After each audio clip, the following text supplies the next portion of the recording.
नमस्कार. कामिका एकादशीचे व्रत केल्याने व्यक्तीला सर्व प्रकारच्या पापातून मुक्ती मिळते आणि मृत्यूनंतर मोक्ष प्राप्त होतो.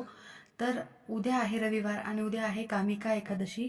दिवसभरात कधीही एका नारळाचा करा अत्यंत प्रभावी उपाय. सर्व बाधा, संकटे, विघ्न दूर होतील. मुलांची, पतीची आणि तुमची प्रगती होणार आहे. तर असा कोणता उपाय तुम्हाला करायचा आहे एका नारळाचा, कोणत्या वेळेत हे काम केले तर योग्य ठरेल, सविस्तर माहिती आपण या व्हिडिओमध्ये बघणार आहोत. त्यामुळे स्किप न करता शेवटपर्यंत बघा. माहिती आवडल्यास लाईक, शेअर, सबस्क्राईब करून बेल आयकॉनला प्रेस करा आणि कमेंट बॉक्समध्ये ओम नमो भगवते वासुदेवाय नमः लिहायला अजिबात विसरू नका. ही एकादशी श्रावण महिन्याच्या काळात येत असल्याने तिचे फळ अश्वमेघ यज्ञासारखे मिळते. कारण या एकादशीनंतर लगेचच श्रावण महिन्याला सुरुवात होणार आहे. तसेच या दिवशी भगवान विष्णू आणि माता लक्ष्मीची पूजा केल्याने आर्थिक अडचणी देखील दूर होतात. ही एकादशी आषाढ महिन्यातील कृष्ण पक्षात येत असल्यामुळे हिला कामिका एकादशी म्हणतात. हिंदू धर्मात आणि विशेषतः महाराष्ट्रातील वारकरी संप्रदायात या एकादशीला अनन्यसाधारण महत्त्व आहे आणि पवित्र मानले जाते. तर एकादशी तिथी प्रारंभ हा आज 8 ऑगस्ट रोजी दुपारी 1:59 होणार असून एकादशी तिथी समाप्ती ही रविवारी 9 ऑगस्ट रोजी सकाळी 11:04 होणार आहे. 9 ऑगस्ट रोजी सूर्योदयाची वेळ ही एकादशीची तिथी असल्यामुळे 9 ऑगस्ट रोजीच उपवास धरला जाईल. अमृत काळ सकाळी 6:42 ते रात्री 8:09 आणि अभिजित मुहूर्त हा सकाळी 11:37 ते दुपारी 12:30 असेल. तर तुम्हाला हा उपाय या वेळेमध्ये करणे अत्यंत शुभ ठरणार आहे. किंवा मग दिवसभरामध्ये जेव्हा शक्य होईल, जेव्हा वेळ मिळेल त्यावेळी तुम्ही हा उपाय करू शकता. या दिवशी सकाळी लवकर उठून स्नान करायचे आहे. भगवान विष्णूंचे नामस्मरण करायचे आहे. उपवास करण्याचा संकल्प करायचा आहे. त्यानंतर पूजेची मांडणी करायची आहे. तर हा उपाय करण्यासाठी उद्या सकाळी लवकर उठून स्नान करायचे आहे. देवघरातील देवांची पूजा करायची आहे. त्याबरोबरच भगवान विष्णू किंवा विठ्ठलाच्या मूर्तीला तुम्हाला अभिषेक करायचा आहे. व्यंकटेश स्तोत्राचे पठण करायचे आहे. विष्णू सहस्रनामाचे पठण करायचे आहे. त्यासोबतच भगवान विष्णू किंवा विठ्ठलाच्या मूर्तीला तुम्हाला अभिषेक करायचा आहे. जर मूर्ती नसेल तर फोटो असेल तर फोटो स्वच्छ पुसून ठेवायचा आहे. पिवळी फुले, धूप, दीप, अक्षता अर्पण करायचे आहेत. विष्णू पूजेमध्ये तुळशीच्या पानांना विशेष महत्त्वाचे मानले जाते. त्यामुळे देवाला तुळशीपत्र नक्की अर्पण करायचे आहे. परंतु उद्या रविवार असल्यामुळे उद्या तुळशीला स्पर्श केला जात नाही. तर तुम्हाला आजच तुळशीपत्र हे तोडून ठेवायचे आहेत. नसता तुम्ही ज्या ठिकाणी फुले मिळतात त्या ठिकाणी तुम्हाला तुळशीपत्र मिळतील, तिथून आणायचे आहेत आणि ते वाहायचे आहेत. या दिवशी दान केल्याने घरात सुखसमृद्धी नांदते, म्हणून गरजूंना गहू, तांदूळ किंवा डाळ दान करायचे आहे. पिवळा रंग भगवान विष्णूंना अतिशय प्रिय असल्यामुळे पिवळे वस्त्र दान करणे शुभ मानले जाते. ऋतुमानानुसार उपलब्ध असलेली फळे देखील दान करू शकता किंवा मंदिरामध्ये गरिबांना प्रसाद म्हणून तुम्ही इथे गूळ आणि चणे देखील वाटू शकता. तर उद्याची ही तिथी अजिबात साधीसुधी समजू नका. खूप महत्त्वाची तिथी आहे. कामिका एकादशीचे व्रत केल्याने ब्रह्महत्येसारख्या महापापातूनही मुक्ती मिळते आणि वाजपेयी यज्ञाचे पुण्यफळ प्राप्त होते.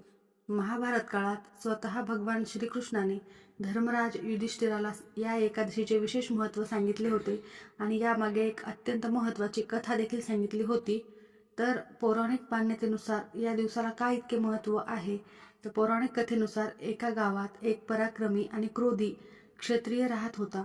एके दिवशी काही कारणावरून त्याने एका ब्राह्मणासोबत जोरदार भांडण केले. हा वाद इतका वाढला की क्रोधाच्या भरात त्या क्षत्रियाकडून ब्राह्मणाचा अनावधाने वध झाला, म्हणजे मृत्यू झाला. आपल्या हातून झालेल्या या पापामुळे क्षत्रियाला खूप पश्चाताप झाला. त्याने प्रायश्चित्त घेण्यासाठी त्या मृत ब्राह्मणाचा अंत्यविधी करण्याची इच्छा व्यक्त केली. परंतु गावातील इतर ब्राह्मणांनी त्याला नकार दिला आणि म्हटले, तू ब्रह्महत्येचा दोषी आहेस. जोपर्यंत तुझे हे पाप दूर होत नाही तोपर्यंत आम्ही तुझ्या घरी अन्न पाणी ग्रहण करणार नाही आणि तुझ्या कोणत्याही कार्यात सहभागी होणार नाहीत. हताश झालेल्या क्षत्रियाने एका ऋषीकडे जाऊन विचारले, हे ऋषीवर, माझ्या हातून नकळत झालेल्या या महापापातून माझी सुटका कशी होईल? मी कोणते प्रायश्चित्त करावे?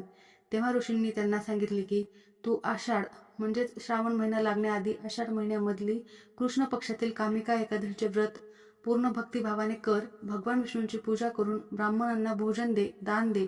यामुळे तुझे पाप नक्कीच नष्ट होतील. ऋषीच्या सांगण्यावरून क्षत्रियाने कामिका एकादशीचे कडक व्रत पाळले. विष्णूंची आराधना केली.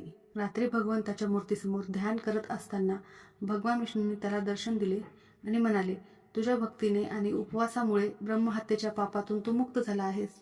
तेव्हापासून या व्रताची परंपरा सुरू आहे. त्याबरोबरच कामिका एकादशीच्या दिवशी विष्णू पूजा केल्याने काशी, गंगा, नैमारण्य आणि पुष्कर यासारख्या पवित्र तीर्थक्षेत्रांमध्ये स्नान केल्याचे महापुण्यफळ मिळत असते.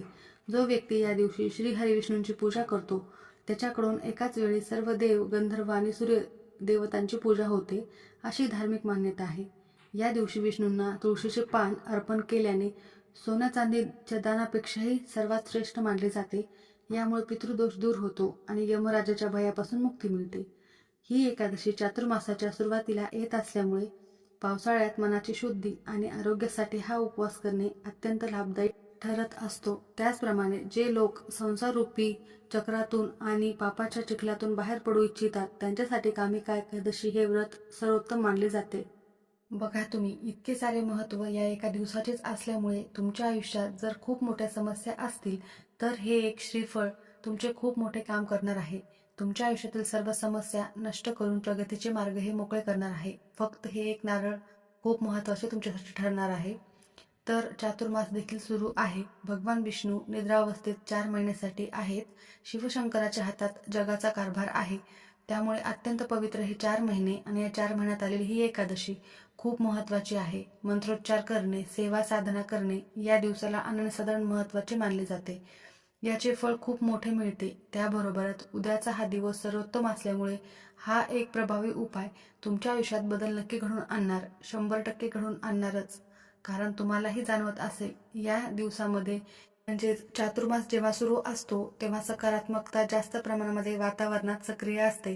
कारण या दिवसामध्ये सर्वजण व्रत करत असतात. मंत्रोच्चार, सेवा साधना ही भरपूर केली जाते आणि आपल्या आजूबाजूला एक सकारात्मकता जाणवायला लागत असते. परत श्रावण महिना आलेला आहे. श्रावण महिना हा सणांचा राजा आहे.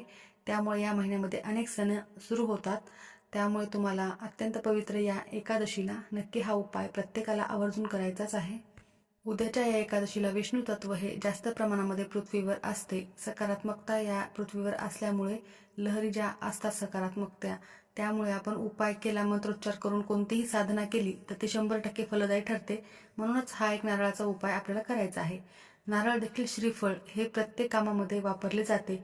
जसे की आपण कोणत्याही शुभ मुहूर्ताला सुरुवात करण्यापूर्वी नारळ फोडत असतो, मुहूर्तामध्ये असतो, त्याचबरोबर घटस्थापनेमध्ये असतो. नारळाला अनन्यसाधारण महत्त्व आहे.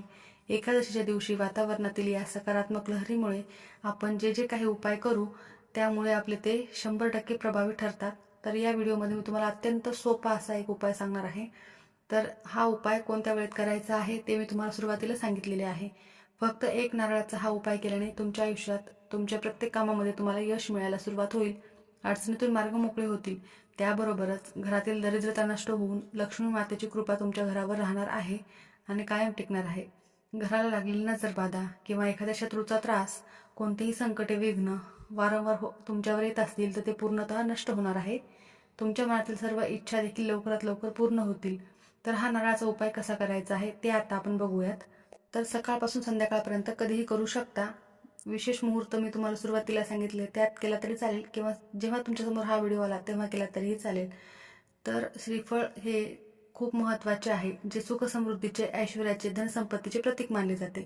माता लक्ष्मीचे देखील प्रतीक मानले जाते. भगवान विष्णू माता लक्ष्मीच्या आशीर्वादासाठी नारळ हे खूप फायदेशीर आहे. म्हणूनच या दिवशी नारळाचा हा उपाय करणे.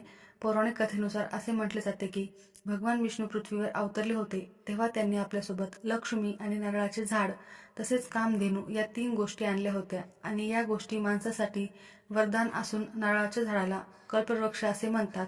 या श्रीफळाचा वापर करून आपण जो उपाय केला तर घरात सुख समृद्धी, सकारात्मक ऊर्जा आणण्यासाठी अत्यंत प्रभावी ठरते. हिंदू धर्मामध्ये लक्ष्मीचे रूप या श्रीफळाला मानले जाते हे प्रत्येकाला माहीत आहे आणि एकादशी तिथी भगवान विष्णूंना समर्पित असल्यामुळे श्रीफळ अर्पण केल्याने दरिद्रता दूर होते, घरातील वाईट नजर नष्ट होते, नकारात्मक ऊर्जेचा नाश होतो. नारळ हा एक सर्वोत्तम स्रोत आहे ज्यामुळे एकादशी दिवशी विठ्ठल माऊलीच्या चरणी किंवा विष्णूंच्या समोर मनोभावे नारळ ठेवून मागितलेली इच्छा ही भाविकांची लवकरात लवकर पूर्ण होते अशी देखील मान्यता आहे. तर तुम्हाला काय करायचं आहे, तर तुम्हाला उद्या सकाळी लवकर उठायचं आहे. एक पाण्याचा नारळ घ्यायचा आहे. शक्यतो पाण्याचंच घ्या. त्यावर तुम्हाला हळद आणि कुंकवाने विठ्ठलाचे नाव काढा किंवा मग ओम नमो भगवते वासुदेवाय नमः एवढंच लिहू शकत नाही आपण, त्यामुळे फक्त श्री अशी लिहायची आहे. आणि हा नारळ तुम्हाला भगवान विष्णू आणि माता लक्ष्मी किंवा विठ्ठल रुक्माईच्या चरणी अर्पण करायचा आहे. विठ्ठल रुक्माईच्या मंदिरात नेऊन तुम्ही अर्पण केला तरीही चालेल. यामुळे घरातील पैशाची चणचण दूर होते. पण हे लिहिल्यानंतर तुम्हाला काही मंत्र जप करायचा आहे.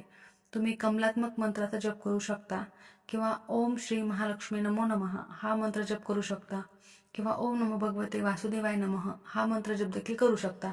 सर्व मंत्र 108 वेळेला जप करायचे आहेत. त्यानंतर दुसरा अजून एक महा उपाय मी तुम्हाला यामध्ये सांगणार आहे. एक पाण्याचा नारळ घ्यायचा आहे. त्यावर एक कलाव्याचा धागा बांधायचा आहे. कलाव्याचा धागा नसेल तर पांढरा धागा हा कुंकू आणि हळद लावून लाल पिवळा करायचा आहे व तो त्यावर गुंडाळून घ्यायचा आहे. हा नारळ घेऊन तुमच्या संपूर्ण घरभर फिरवायचा आहे आणि घराच्या प्रत्येक कोपऱ्यामध्ये घेऊन जायचा आहे. त्यानंतर हा नारळ कोणत्याही विठ्ठलाच्या मंदिरात पायरीवर नेऊन ठेवू शकता किंवा वाहत्या पाण्यामध्ये विसर्जित करू शकता.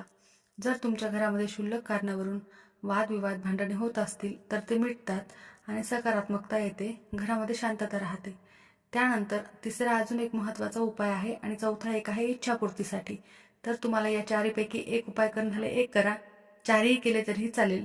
अडकलेली कामे पूर्ण होण्यासाठी देखील मी तुम्हाला एक छोटासा उपाय सांगणार आहे. तर एकादशीच्या दिवशी उद्या तुम्हाला पूजेच्या वेळेला देवासमोर एक अखंड नारळ आणि एक सुपारी आणि ₹1 नाणे ठेवायचे आहे. सकाळी तुम्ही पूजा कराल त्यावेळेला तुम्ही आपली जी काही इच्छा आहे ती तिथे बोलायची आहे 1 ते 2 शब्दामध्ये. उदाहरणार्थ नोकरीविषयी असेल तर लग्नाविषयी असेल किंवा आरोग्याविषयी असेल किंवा प्रगतीसाठी असेल किंवा शत्रू त्रास दूर करण्यासाठी असेल किंवा नजरबाधा नष्ट करण्यासाठी असेल. तर तुम्हाला नजर दोष दूर होण्यासाठी जी काही इच्छा आहे तिथे तुम्हाला व्यक्त करायची आहे. त्यानंतर तुम्हाला हा नारळ भगवान विष्णूंच्या चरणी किंवा विठ्ठल रुक्माईच्या चरणी अर्पण करायचा आहे. त्यामुळे तुमचे सर्व मनोवांछित इच्छा ज्या आहेत त्या लवकरात लवकर पूर्ण होतील.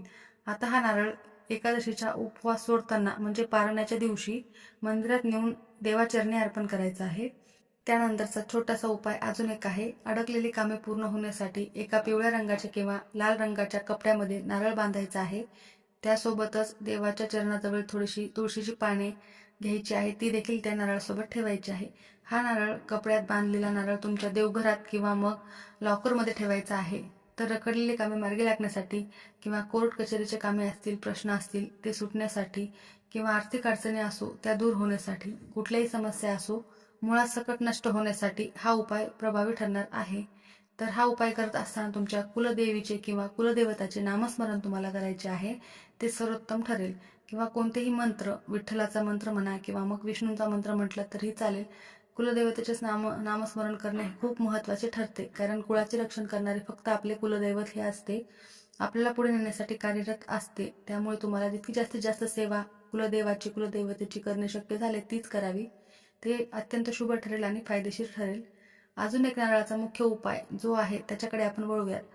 तर हा उपाय वर्षातून एकदाच करता येतो, तो म्हणजे एकादशी तिथीला. तुम्हाला उद्या हा उपाय करायचा आहे. तर हा उपाय करण्यासाठी, हे सर्वच उपाय करण्यासाठी आणि हा उपाय करण्यासाठी तुम्हाला सकाळी लवकर उठायचे आहे, स्वच्छ स्नान करायचे आहे, देवघरातील देवांची विधिवत पूजा करायची आहे. त्यानंतर तुम्हाला पंचामृताने दुग्धाभिषेक किंवा मग जलाभिषेक तुम्हाला विठ्ठलाला किंवा विष्णूंना करायचा आहे. हे मी तुम्हाला सुरुवातीला सांगितलेलं आहे. तर त्याआधी तुम्हाला हा उपाय करण्यापूर्वी देवघरातील दिवा हा प्रज्वलित केलेला असावा. भगवान विष्णूंची मूर्ती किंवा फोटो असेल तर ते तुम्हाला त्याच्यासमोरच हा उपाय करायचा आहे. हा उपाय करण्यासाठी एक पाट ठेवायचा आहे. पाटावर पिवळ्या रंगाचे वस्त्र अर्पण करायचे आहे किंवा चौरंगावर देखील तुम्ही ठेवू शकता. त्यावर सर्वप्रथम तुम्हाला एक दिवा प्रज्वलित करून घ्यायचा आहे. तुपाचा दिवा लावणे शक्य नसेल तर तेलाचा लावा. तुपाचा लावला तर सर्वोत्तम ठरेल. माता लक्ष्मीची आणि भगवान विष्णूंची एकत्रित फोटो किंवा मूर्ती असेल तर त्याची पूजा करून घ्यायची आहे किंवा विठ्ठल रुक्माईची केली तरी चालेल. त्यानंतर फुले अर्पण करायची आहे, हळद कुंकू अर्पण करायचे आहे. त्यानंतर एक नारळ घ्यायचा आहे, ज्यामध्ये पाणी असेल असा नारळ घ्या आणि त्यानंतर त्यावर तुम्हाला कुंकवाचा गंध तयार करून नारळावर एक स्वस्तिक काढायचं आहे. स्वस्तिक हे पूर्ण काढायचं आहे. स्वस्तिकमधील 4 बिंदू, 2 कडाच्या लाईन आवर्जून काढायच्या आहेत. त्यानंतर तुम्हाला अशा पद्धतीने स्वस्तिक काढल्यावर ज्या ठिकाणी तुम्ही हे पाट ठेवलेला आहे किंवा चौरंग ठेवलेला आहे तर देवाकडे शेंडी येईल अशा प्रकारे तिथे नारळ तुम्हाला ठेवायचा आहे. नारळाची शेंडी देवाकडे येईल अशा प्रकारे. नारळासोबतच तुम्हाला 5 बदाम ठेवायचे आहेत, 5 हिरवी वेलची ठेवायची आहेत, 2 अखंड फुलांच्या लवंगा ठेवायच्या आहेत. यानंतर नारळाला हळद कुंकू अक्षता अर्पण करायच्या आहेत, नमस्कार करायचा आहे. तिथेच बसून तुम्हाला एक वेळेला विष्णू सहस्रनामाचे पठण करायचे आहे किंवा तुम्ही श्रवण देखील करू शकता. एक वेळेला महालक्ष्मी अष्टकाचे पठण करायचे आहे. श्रवण देखील करू शकता. ओम नमो भगवते वासुदेवाय नमः मंत्राचा 108 वेळा जप करायचा आहे. तर त्यानंतर तुम्हाला तुमच्या कुलदेवीचे आणि कुलदेवताचे नामस्मरण करायचे आहे. आयुष्यातील गरिबी अडचण दूर व्हावे, संकट विघ्न नष्ट व्हावे, शत्रू त्रास नष्ट व्हावा यासाठी मनोमन प्रार्थना करायची आहे. त्यानंतर दिवसभर हा नारळ तसाच ठेवायचा आहे आणि संध्याकाळी तुम्हाला हा नारळ एका लाल रंगाचा धागा त्या नारळावर गुंडाळायचा आहे आणि दुसऱ्या दिवशी उठल्यावर तो नारळ एका लाल रंगाच्या कपड्यात बांधून तुमच्या पैशाच्या तिजोरीमध्ये ठेवा किंवा मग ज्या ठिकाणी तुम्ही लक्ष्मीचे आगमन तुमच्या घरामध्ये व्हावे असे तुम्हाला वाटत असेल तर तुम्ही देवघरात ठेवलं तरी चालेल. तर असं सांगितलं जाते की असा हा उपाय केल्याने लक्ष्मीचे आगमन तुमच्या घरात तर होतेच, कधीही पैशाची चणचण तुमच्या घरात जाणवत नाही, प्रगतीचे मार्ग मोकळे होतील, आयुष्यात येणाऱ्या अडीअडचणी संकटे नष्ट होतील. त्यानंतर तुम्ही पुढील येणाऱ्या एकादशीला हा नारळ वाहत्या पाण्यामध्ये विसर्जित करू शकता. तर हा उपाय नक्की करा. 5 बदाम जे घेतलेले आहेत, वेलची घेतलेली आहेत ते तुम्ही प्रसाद म्हणून ग्रहण करू शकता. अशा पद्धतीने हा सोपा उपाय करा. त्यासोबतच तुम्ही लवंगा देखील खाऊ शकता. हा उपाय नक्की करा. घरातील सर्व दोष नक्की दूर होतील. लक्ष्मीच्या कृपेने आपल्या घरात सुख शांती लाभणार आहे. तुम्हाला नजर बाधा उतरवायची असेल तर एक पाणी असलेला नारळ घ्यायचा आहे. तो स्वतःवरून 7 वेळेला उतरवायचा आहे आणि एकच नारळ तुम्हाला घरातील सर्व व्यक्तीवरून 7-7 वेळेला उतरवून घ्यायचा आहे आणि घराच्या बाहेर, मंदिराच्या बाहेर किंवा तुम्हाला कुठेही जाऊन हा फोडायचा आहे. असे केल्याने नकारात्मक ऊर्जा नष्ट होते किंवा वाहत्या पाण्यामध्ये विसर्जित करू शकता. आपल्याला लागलेली नजर किंवा नकारात्मक एखादी शक्ती असो ती पूर्णतः नष्ट होते. हा उपाय देखील करून बघा. अतिशय सोपा आहे पण खूप प्रभावी आणि फायदेशीर आहे. मी तुम्हाला सुरुवातीला सांगितलेले सर्वच उपाय फायदेशीर आहेत, छोटे छोटे आहेत पण अतिशय प्रभावी. ते कराच, पण हा स्वस्तिकचा उपाय नक्की करा. त्यासोबतच ज्या घरामध्ये सुतक असेल त्या घरात कोणालाही हा उपाय करता येणार नाही. स्त्रियांना मासिक धर्म असेल तर त्या सोडून इतर कोणीही हा उपाय केला तरी चालेल. नक्की करा. माहिती आवडल्यास लाईक करा. सर्वांचे खूप खूप धन्यवाद.